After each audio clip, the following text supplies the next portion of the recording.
good. You guys okay?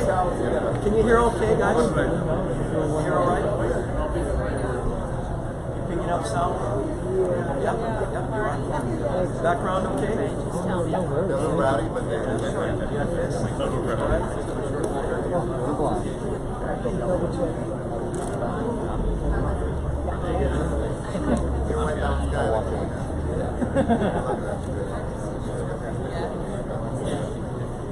Okay, well, good morning and aloha. Aloha. You know, it's great to be standing here with, I think, some of the most incredible mayors from all over our country, and even a mayor from Japan, here at East West Center, to gather for our Climate Mayor Summit. You know, the first one held in the state of Hawaii ever, the second annual Climate Mayors Summit. The birth father is standing here to my right, Mayor Garcetti from the great city of Los Angeles. And of course, we have the two co-chairs of the Climate Mayors here, Mayor Walsh from the great city of Boston, where I went to college, and Mayor Ruggiero from the great city of Knoxville.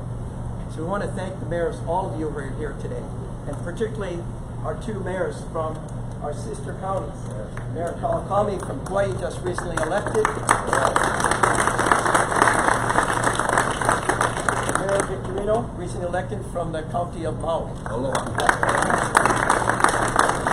By the way, we've all signed a commitment to stay in the Paris Accords along with our governor. Mayor Kim is the mayor of the island of Hawaii.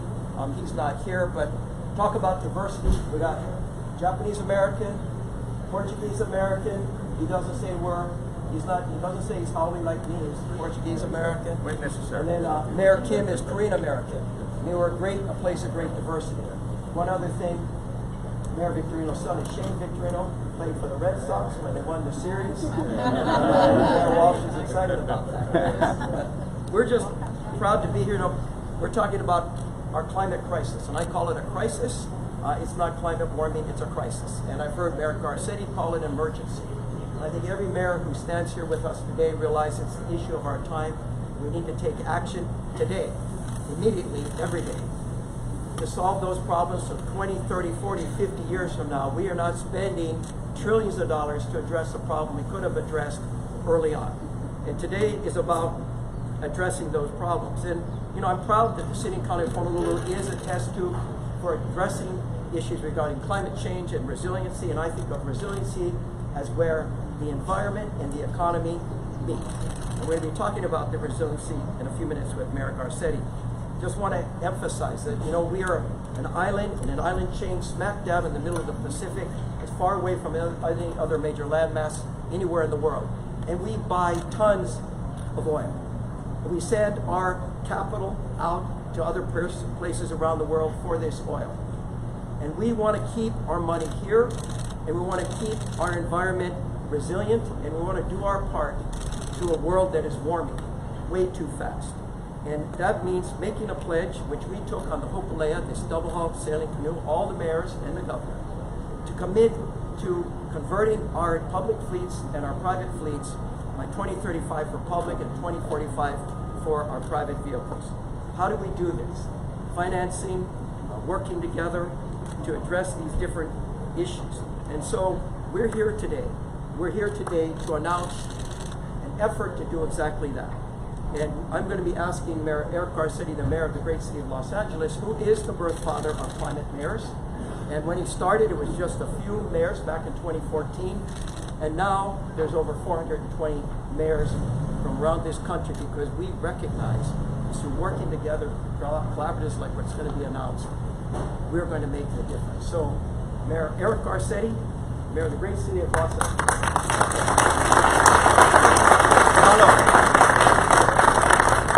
Mahalo and aloha. Aloha. Thank you so much, Mayor Caldwell, who is one of America's best mayors.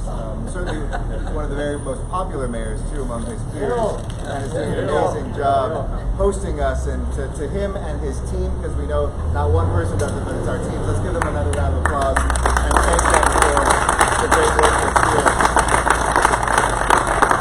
I'm so pleased to be here with this group of powerful mayors who are showing that America does want to see a future that is both economically strong and environmentally present. We want to save our cities, we want to save our lives, and we want to build our economies. And I'm so pleased to be here with my co-chairs, Madeline Rogero from Knoxville, Tennessee, Marty Walsh from Boston, Massachusetts, and Sylvester Turner, who's represented here. I was not the only birth father. I guess it was a mixed family because it was, Mayor Nutter of Philadelphia and niece Parker. You can go figure that out. But we're so pleased Houston continues its leadership in Boston and Knoxville, as well as many of the folks that are here who are increasing their work with climate mayors and taking actions in their own cities to make sure we collectively do the most important work of our lives. And it's a real privilege to stand with these true leaders and innovators. This isn't about statistics or policies. This is about stories and people. This is about the amount of time we spend stuck in traffic and not being with our kids. This is about our life expectancy. This is about whether or not we're going to lose beaches and neighborhoods to rising sea tides. This is about firefighters who have died on the line, facing record fires because of the droughts in places like the western United States. This is about rebuilding entire American cities like New Orleans and Houston. And we all know that we are here not as ideologues, not as partisans, but as the elected representatives of American people, telling Washington that power comes from America's communities to our capital and not vice versa. And Americans are demanding action to solve the two most pressing concerns they have. Will there be a future Earth for my children and their children? And will there be a place in the economy for us all today? In Los Angeles, we're trying to boldly put forward a Green New Deal at the urban level, as many other cities are. A city where we reduced by 11% our emissions in 2016 while we reduced unemployment by 14%. A place that we can take the car and traffic capital of America and hopefully turn into a public transportation and electric vehicle capital. A place where we make huge strides in creating jobs as we also look at ways of creating more inclusive and equitable society. In LA, we were able to, in just the last year alone, we had 40% of all cars purchased were electric. And we saw an 80% increase in the total number of electric vehicles from 2017 to 2018 from our government. That's 60,000 new cars that are running on LA roads without expelling any toxic fumes. And you see the bus behind us. We know that not only is it cheaper, it's better to be able to have electric vehicles. As of this year, in our city, we've installed 2,300 publicly available EV chargers. We're rewiring most of our street lamps to be able to, when you convert them to LED, take the excess voltage and use them for chargers. And we were one of the first cities to sign on to the C40, which is the global mayors group on the environment, fuel-free streets declaration, so that we will only purchase zero-emission buses by 2025. That's just a few years away, and I think we can probably beat that. And by the time all of you come, and some great Americans come to compete and win in the Olympics and Paralympics in 2028, we will have a fleet that is maybe 100% electric buses by then. So this is the kind of work that we need to be doing. Whether it's a trash truck, whether it's a fleet car, whether it's our public transportation, the time to act is now. And mayors know that the spirit of collaboration is everything. If we're going to turn the tide on climate change, it has to start with working together. And that's why today we're pleased to, again, inform cities across this country, folks here in Hawaii and around the world, that we have an electric vehicle purchasing collaborative. Essentially, it says, if one of us is buying vehicles for our city, that might be in a big city, a relatively big contract, but it's a drop in the bucket. But when the cities of America together say, in the next few years, we're going to be buying hundreds of thousands of vehicles, from our ports to our airports, our public transportation systems, our police officers, etc., we suddenly become a collaborative that can reduce the price and send a signal to industry, make those vehicles now and we will buy them. I remember when I was touring around the former mayor of New Orleans, when he was in town, when he was heading up this conference, Rich Landrieu, and I said, let's go check out these electric vehicles that my police officers are driving, and all the non-cruisers now that we're buying for the detectives and other people and civilians are electric vehicles. And we saw the bank of all the chargers, we saw all the cars, and then he went up to one of the cops and he said, hey, forget what this mayor's saying, tell me, what do you really think of these electric cars? And it was a 30-year-old veteran of the Los Angeles Police Department detective, and he said, well, you know, when I started looking at him, I wasn't sure it's an electric vehicle, but it drives real nice. And you know the best thing, Mayor? It's reducing my carbon footprint. And so, you know, when police officers are speaking about the urgency of this moment, that it is beginning to percolate and get through.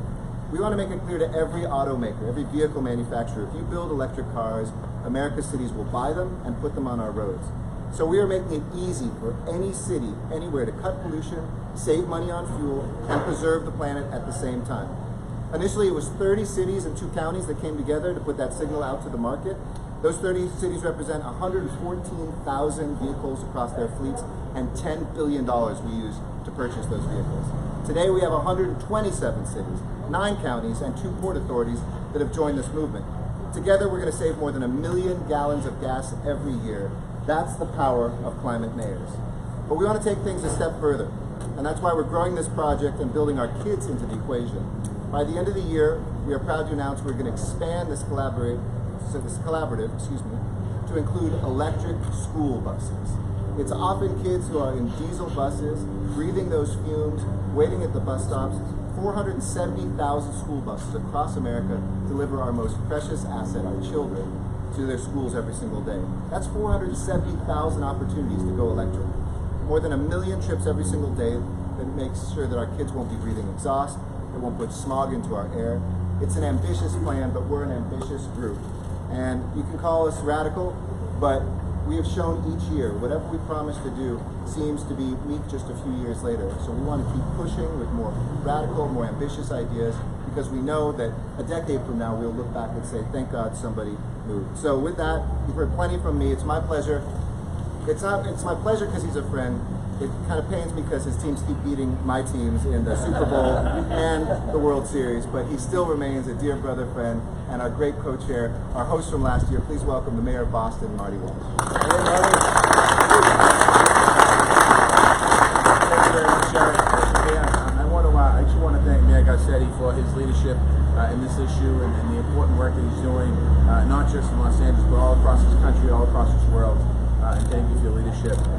Mayor Caldwell, I want to thank you as well for hosting us in this beautiful conference that we're having today. We're having the Climate Summit tomorrow. We start the U.S. Conference of Mayors.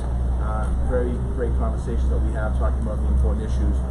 To all my colleagues here with me today, probably the biggest issue we're facing in the 21st century is climate resiliency, and we have to get it moving now.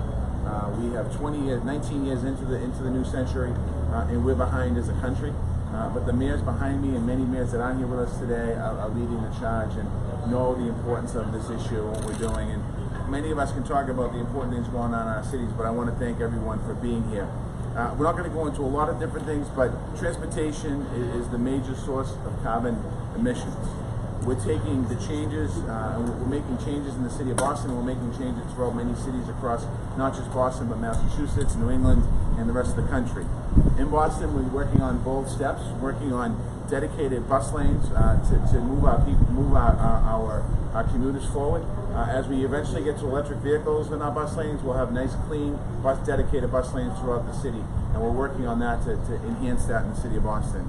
We're expanding our bike share program, something that's really, really important for us, and we're working on creating more dedicated bike lanes in the city of Boston. As you know, we have an old city, an old infrastructure, tight roads, and we're trying to figure out how we're going to get these bike lanes in every single street, but it's important for us to continue to move forward, on moving forward. We're pursuing Vision Zero to eliminate fatalities. One fatality is too many, but we're going to continue to work to make sure we eliminate all of our fatalities. We're getting our school buses off the diesel fuel, something that we announced earlier last year, making sure, as Eric talked about, 470,000 school buses across the country. Hundreds of those are in the city of Boston. And we want to make sure that we continue to get those diesel buses off the street. We're increasing our city's fleet of electric vehicles, and we're also working to increase charging facilities in municipal and commercial lots. As we build new lots, as we renovate new lots, 100% of those the public lots will have 100% chargeable stations in those. As we're thinking about new buildings being built in the city of Boston, we're going to be asking that 25% of all new parking spaces in any new building will have electric vehicle charging stations as well. So we're going to be encouraging people as we move forward here, and as people transfer over, making sure that not just on the public side, which we can control, but on the private side as well, working with different areas. Electric vehicle collaboration is just one example of how harnessing the power of cities, what we can do together. Whether mayors are participating directly in this or use it as a reference point for local purchases, the electric vehicle collaboration is helping us all take action. And that's what this is all about, taking action. In 2014, we were doing a lot of talking. We took some action. Some cities were taking action. As we look now at 2019, many of our cities in America are taking action. We've done the plans. We've talked about the importance of doing this. We understand what's at stake here for our children in the future. We understand what's at stake here for our country and for our land. So we're going to continue to move forward and take action. So I want to thank all of the press that's here today covering this important event. Thank you for this. I want to thank the mayor for hosting the second climate summit. This is important for us to continue this momentum, continue to move forward. We have done all this without a federal partner. And that's something that is so important for us as we continue to move forward. As we think about the next 2 and 3 and 4 and 5 years down the road, it's going to be very important that the national federal government in America step up to the plate here and assist cities and towns. The beauty is that when the federal government gets around to working on this issue, they won't be starting at the beginning. They'll be able to turn to mayors and turn to cities around America and to be able to work off what we've done here for the last 5+ years. So again, thank you to all of you that are here today. And now it's my honor to introduce Mayor Madeline Ruggiero of Knoxville, Tennessee, who's going to speak, who's a co-chair of Climate Mayors.